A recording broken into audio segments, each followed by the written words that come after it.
Sehat. Sehat harus, ketika sehat-sehat ya jadi harapan paling bermakna.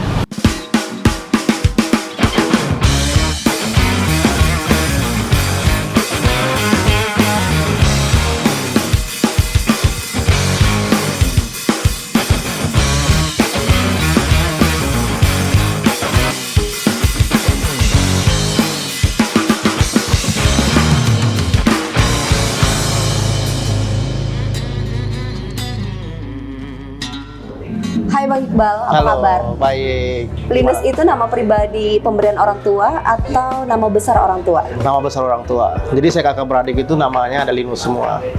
Rata-rata dan beberapa company namanya ada Linus. Dari Juga. tebing tinggi Kabupaten Tanjung Jabung Barat kan? Iya, orang tua saya dulu kerja merantau dari Bone, Sulawesi Selatan. Mereka merantau ke WKS, ke tebing tinggi. Mereka kerja di Lontar Papirus dulunya. Backgroundnya adalah orang swasta. Karyawan swasta orang tua dulu. Melihat dari track record abang, pengusaha tambang batu bara, benar? Kalau yang pertambangan, sekarang saya bergerak di batubara di Kalimantan, ada di Kalimantan Selatan dan Kalimantan Timur sekarang. Di jenis pertambangan lainnya, saya ada pertambangan di nikel, itu di Sulawesi Tengah dan Sulawesi Tenggara. Oh, jadi untuk wilayah itu. Pulau Kalimantan dan Pulau Sulawesi. Sulawesi. Sebenarnya kalau bicara tentang bisnis untuk wilayah Provinsi Jambi, bahkan Pulau Sumatera, ada nggak sih bisnis yang digelutin juga? Kalau sekarang belum ada untuk Sumatera. Saya lebih membaktikan diri saya bagaimana untuk memajukan Jambi dari sisi saya pribadi, membawa segala apa yang saya punya untuk membangun Jambi bersama. Biarlah bisnis kawan-kawan yang bisa menciptakan dan menjadi bisnis di daerahnya. Biar saya menjadi bisnis di daerah lain, tapi tetap boleh dicek perusahaan saya itu daftarnya adalah di Jambi. Jadi setiap transaksi saya lakukan di Sulawesi maupun di Kalimantan, itu pajaknya masuknya tetap ke Jambi. Background pertambangan batu bara itu kan bukan bisnis orang-orang biasa dan banyak digeluti oleh kaum elit. Ini Iya. turunan orang tua. Jadi kalau pertambangan ini, kakek saya itu dari tahun 1990 sudah mulai bisnis pertambangan. Ada big company kita punya dulu, itu company family company. But step by step, years by years, mulai satu persatu membangun sebuah bisnisnya. Nah, jadi basicnya awal adalah ini perusahaan keluarga. Tapi dulu saya diajarkan pada saat saya SMP tahun 2000-an. Saya pernah diajak ke sana dan saya diajarkan bahwa, "Bang, coba kamu ke sana ke lapangan." Jadi saya diajarkan dari bawah. Bayar truk, bayar DO truk. Saya diajarkan seperti itu, diajarkan, "Oh, kamu ke sana liatin batu bara." Saya diajarkan dari bawah. Saya dididik dari bawah karena pada saat saya berada di atas, saya tahu apa yang dilakukan sama orang saya pada saat memulai di bawah. Berapa bersaudara sih? Saya 4 bersaudara. Dan semuanya adalah pengusaha. Saya pengusaha batubara, adik saya di Melbourne itu kedokteran sampai sekarang. Yang ketiga lagi sekolah pilot, tapi sekarang lagi belum sekolah, ikut juga di batubara, belajar di sana. Yang keempat, adik saya masih di Alexandria, Jakarta. Tidak ada yang bergelut di birokrasi. Nggak ada birokrasi sampai saat ini. Impian dari kecil yang hingga kini terus dikejar apa sih? Kalau impian dari kecil, saya dulu pernah berpikir bahwa saya ingin jadi pilot pada saat itu.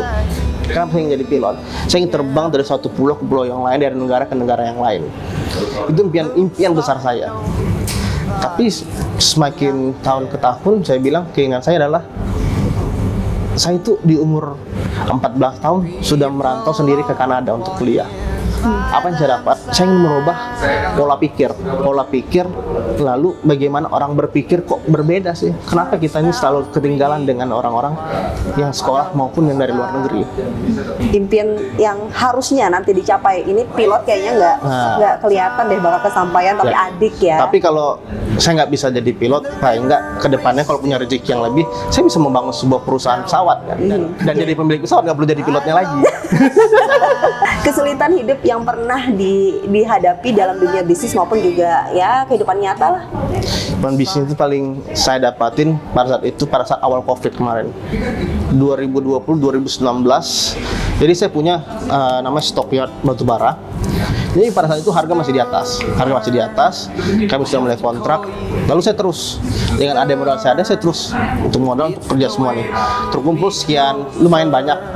Pada saat itu harga drop dan beberapa negara lockdown pada saat itu. Lockdown itu sih nggak ngapain, batu bara ini cepat terbakar. Jadi yang saya punya sekian miliar di stockyard itu ya habis kebakar semua. Lalu strategi apa yang dilakukan? Saya bilang seperti ini, sebuah prinsip yang saya tanamkan saya adalah Allah itu tidak pernah memberikan sebuah cobaan yang umatnya tidak bisa lalui. Dan itu saya terapkan terus. Dan hikmahnya atas kejadian Dan itu? hikmahnya saya terus berjuang, saya bilang ini cobaan yang harus saya lalui. Dan pada saat mulai 2020 akhir, udah mulai kembali lagi bisnis tersebut. Dan di tengah waktu tersebut saya mencoba bisnis yang lain. Bisnis seperti saya coba impor, hari itu impor rapid test, impor itu saya coba semua posisi. Tapi memang tidak ada yang sesempurna yang sudah kita geluti, yang sudah kita pahami. Dan situ jadi kerugian, ditipu sama orang, terjadi lagi. Pernah ditipu, ini saya udah rugi nih. Udah rugi di batubara, lalu saya main di Alkes. Ini saya kena tipu lagi di sini. Dan cobaan datang bertubi-tubi, tapi tetap saya cantumkan. Kerugian uang berapa yang paling fantastis? 2020 saya kehilangan sekitar nyampe 10 10 apa? 10 miliar. 10 miliar? 10 miliar. Serius? Hilang sampai sekarang? Kerugian. Itu kerugian yang ya itu resiko dalam sebuah kerja di sumber daya alam. Gila. Nah, itu yang angka yang cukup karena prinsip saya adalah saya ingin bermodal terus masuk menjadikan sebuah keuntungan. Tapi bagi saya semua itu adalah titipan. Seseksi apakah bisnis di Indonesia khusus di bidang batu bara? Bidang batu bara ini sebetulnya kan penipu sangat banyak, mafianya sangat banyak. Mafia batu bara? Mafia banyak banget. Sekeliling kalau kita ketemu sama ini Jambi ada banyak batu bara dan banyak orang-orang yang datang saya ngobrol dengan saya bertanya pendapat tentang batu bara. Mereka itu kena tipu, ada yang investasi gagal, ada yang mencoba tapi gagal. Semua ini loh, batu bara itu orang berkata adalah barang Tuhan bagi rata. Itu semua orang harus dapat. Dari yang paling bawah sampai paling atas itu adalah bagian-bagian yang harus dibagi rata.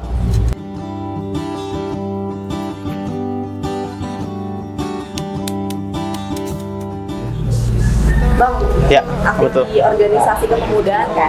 Iya, betul. Selain menjadi ketua DPD KMPI Provinsi Jambi, organisasi kepemudaan mana lagi sih yang digelutin dan menjadi apa? Saya ketua bidang di HIPMI Provinsi Jambi, lalu saya komite perbankan di Kadin, lalu saya bendahara Sapma Pemuda Pancasila, lalu apa lagi ya?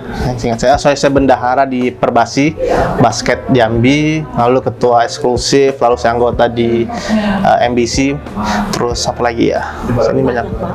Iya, sama lupa juga nih, apa lagi nih? Pokoknya yang digelutin ini bidangnya Entrepreneur, kepemudaan, dan organisasi. Di BMKJ juga, BMKJ nasional.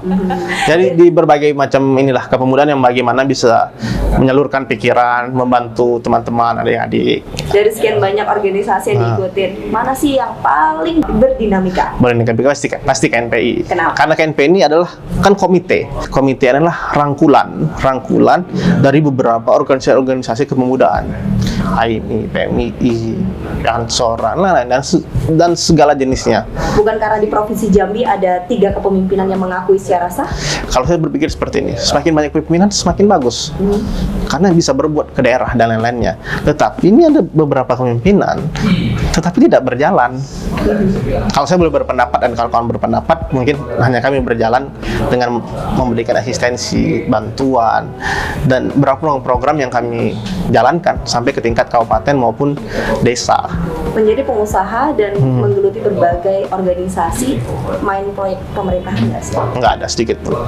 Ya biarkanlah yang sudah ranahnya di situ ya ranahnya di situ. Karena cuannya lebih besar jadi pengusaha batubara. Ya bisa jadi, dan resikonya tidak sebesar mengerjakan proyek pemerintah. Berarti resiko pemerintah lebih besar? Ya bisa saja. Bisa saja. Kan pertanggungjawaban itu adalah selama 17 tahun itu tanggung jawab dari pekerja tersebut. Karena saya mengetahui tersebut, karena saya pernah menjadi panitia di Asian Games dan Asian Para Games. Dan situ saya, karena tim penyelenggara, saya tahu betul bagaimana pihak vendor ingin menjadi pemenang dan tanggung jawab mereka selama 17 tahun ditemukan tingkat kecium korupsi, mereka selalu bertanggung jawab selama 17 tahun dalam hidup mereka. Bang, ini ya, pernah meraih penghargaan The Best Innovative Millennial Business Figure di tahun 2020 oleh Seven Media Asia. Gila, keren. Gara-gara Jambi punya pemuda, bakatnya luar biasa, usaha yang ini mainannya kaum elit. Bangga. Enggak lah, itu sebuah kerja keras dari teman-teman dan menciptakan hasil seperti itu. Saya tidak bisa mendapatkan hal tersebut kalau tidak didukung oleh teman-teman semua. Itu saya buat karena pada saat di tengah COVID tersebut saya melaksanakan kegiatan bakti sosial yang kami bantukan untuk 11 kabupaten kota yang ada di Provinsi Jambi. Lalu saya mengajak teman-teman bahwa ini sebuah cobaan, saya bilang, yang telah kita lalui. Dan ini hanya cuma segelintir ataupun hanya secercah batu yang harus kita lalui. Bisnis kan digelutin ya di Pulau Kalimantan dan juga Pulau Sulawesi. Ada nggak sih kegiatan-kegiatan lain yang juga diikutin di kedua pulau itu selain Jambi? Nggak ada sih, fokus ke usaha. Kalau usaha ya kita fokus usaha. Saya berorganisasi, tetap berorganisasi ataupun kegiatan-kegiatan lainnya. 2018 pada saat saya berusaha, saya tetap kerja di Asian Games. Dan saya itu mobile banget, harus ke Jambi, balik ke Kalimantan, ke Sulawesi. Siapa sih biar bisa memanage waktu dengan berbagai aktivitas? Semuanya balik ke nawaitu semua. Pada saat kita sudah niat dan kita sudah diberikan amanah tersebut, jalankan aja posisinya. Nggak perlu harus manage satu ABCD-nya. Orang yang paling penting dalam hidup abang mensupport segala hal hingga menjadi Iqbal Linus saat ini. Ya pasti kedua orang tua. Orang tua yang rela melepaskan anaknya di umur 14 tahun berangkat sendirian. Itu bunda saya itu nangis loh dulu. Antar saya ke bandara, umur saya 14 tahun, saya berangkat sendirian. Nggak ditemenin, di sana nggak ada keluarga di Kanada. Dan ini yang selucu pada saat itu saya mengatakan bahwa diri saya pintar bahasa Inggris. Sampai saya di Jakarta mau berangkat ke Hong Kong, pramugari bahasa Inggris saya nggak ngerti. Tapi yang saya tangkap adalah waktu itu saya ingin berangkat, ingin belajar di sana, dan keinginan saya merubah pola pikir teman-teman ke depannya. Itu yang membawa saya dan menguatkan mental saya untuk berangkat pada saat itu. Merekam di media sosial aktif dengan 31,1 ribu pengikut di Instagram. Ini seberapa penting sih digital marketing bagi bisnis Iqbal Linus dan juga pencitraan diri? Seberapa penting bagi saya sebuah eksistensi itu bukan sebuah orang yang bilang wah ini sombong nih, arogan seperti itu, bukan. Yang saya ambil adalah saya memperlihatkan di sosial media bukan hanya sebagai pencitraan, bahwa memperlihatkan ayo teman-teman yang lain bisa melakukan hal tersebut, bukan hanya saya saja. Merangkul teman-teman untuk melakukan, jangan berpikir negatifnya dulu, positifnya aja kita ambil dulu semua. Dengan segitu pengikut saya bahwa mereka ada rasa inginnya. Sampai banyak yang ngomong, bang kapan bisa gabung, bang ngajak kami berangkat. Itu sebuah benih-benih amal yang saya tabur, yang kedepannya ini orang menjadi seseorang, mereka beramal, itu udah amal ibadah yang saya tidak tahu datangnya.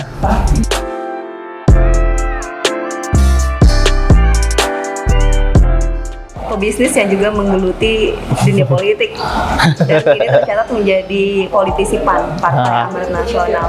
Sejak kapan sih dan kenapa masuk ke dunia ini? Kalau di PAN, saya tuh dikenalkan sama Raja Sabta Oktohari, dulu wakil ketua umum PAN pusat. Saya ikut beliau di persiapan Asian Para Games. Lalu saya dibilang, kenapa sih harus ambil di PAN? Ini secara nasional saya berbicara. Partai yang bisa kita berkembang itu partai yang posisinya menengah ke atas. Tidak banyak orang yang mengejar posisi-posisi tersebut. Lalu pada saat kalian masuk, kalian berbakti kepada partai, kedepannya kan bisa menggapai posisi-posisi yang saya inginkan. Lalu saya aktif di Jambi ini baru-baru sih kalau di PAN. Ini bakal yang menjadi partai terakhir kah? Insya Allah, keinginan juga seperti itu. Kian kesini, kian rame. Poster baliho Iqbal Linus terpajang di sejumlah titik di Kota Jambi. Ada tujuan tertentu kah? Tujuan pertama ya, karena situ saya bawa simbolnya KNPI. Saya memperlihatkan kepada masyarakat umum, pemuda-pemudi, bahwa KNPI ini ada di tengah-tengah masyarakat. Dan kami siap membangun kepemudaan yang ada di Kota Jambi maupun di Provinsi Jambi. Serta ya kami hadir di sini untuk bagaimana merangkul masyarakat umum dan ada guna KNPI di tengah masyarakat umum, bukan hanya sekedar nama, bukan hanya sekedar jabatan, tapi kami bekerja dan membantu segala jenis bidang. Tujuan pribadi ada nggak?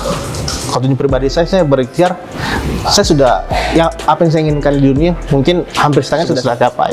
Keinginan saya adalah bagaimana mensejahterakan orang teman-teman terdekat saya itu bisa menjadi orang-orang yang berguna. Ada hasil saya lahir di sini, saya itu bisa membangun suatu komitmen, membangun sebuah hasil yang saya tabur benih. Pemuda-pemuda Jambi ini menjadi seseorang ke depannya, jadi anggota dewan, jadi apa mereka nanti ke depannya, itu kebanggaan pribadi buat saya. Tercium taktik bahwa Iqbal Linus akan maju sebagai kepala daerah di tahun 2024, benar nggak? Ya kalau itu saya serahkan ke teman-teman semua lah, bagaimana menanggapi hal tersebut. Pokoknya banyak jalan, banyak cara untuk bagaimana membaktikan diri kepada provinsi yang kita cintai sama-sama ini. Bisa menjadi anggota daerah, bisa menjadi kepala daerah, bisa menjadi sebuah ketua organisasi, bisa hanya sekedar masyarakat biasa yang membantu orang sekitar, yang menjadikan, wah saya sukses nih, saya sukses dan saya telah berkecimpung, saya telah membantu kesulitan dalam provinsi kita ini. Aktif menggeluti dan mensupport berbagai event anak muda. Ini salah satu strategi untuk bisa menguatkan basis suara kah? Kalau menguatkan itu pertama, ya kita adalah membantu supaya mereka bisa jalan ke depannya, bisa lebih ada lagi kegiatan-kegiatan seperti ini. Kalau hasilnya ke arah situ ya tergantung teman-teman semua. Apa sisi lain dari Iqbal Linus yang orang lain tidak tahu? Sisi lain saya ini, dulu pada saat saya SD, orang tua saya itu buat kue subuh, bangun subuh, lalu pagi sebelum saya sekolah, saya harus ngantar kue ini ke toko-toko dulu. Baru saya jalan ke sekolah. Saya sekolah pagi diantar sama orang tua, pulang dari sekolah saya ke rumah itu sekitar 6-7 kilo. Itu tiap hari saya jalan kaki terus. Jauhnya? Nah, ini udah lebih tinggi jauhnya posisi, dan tiap pagi terus saya rutin. Jadi saya dapat uang jajan itu pada saat sudah ngantar kue, nah, saya ambil jajan di toko-toko seperti itu. Berarti nggak hanya orang melihat Iqbal Linus sukses sekarang, padahal perjuangan ada perjuangan banyak. Perjuangan itu yang kita lalui karena kita tahu bagaimana sakitnya orang yang bekerja di bawah kita, dan kita sudah merasakan hal-hal yang tersebut. Saya kerja di Kanada, pada saat saya banyak kerja di sana, kerja di restoran Indonesia dulu, cuci piring di sana, zaman kuliah pada saat itu. Lalu saya kerja di Brazil selama 6 bulan, hal itu sudah pernah saya rasakan. Jadi pada saat orang kerja di saya tahu pada saat perihnya mereka, mereka punya keluarga, anaknya sakit, saya tahu berapa pendapatan mereka, dingin yang mereka keluarkan, dan saya ngerti hal tersebut. Kita ngopi ya. Boleh. Cafe ini paling terkenal katanya kopi Juaro.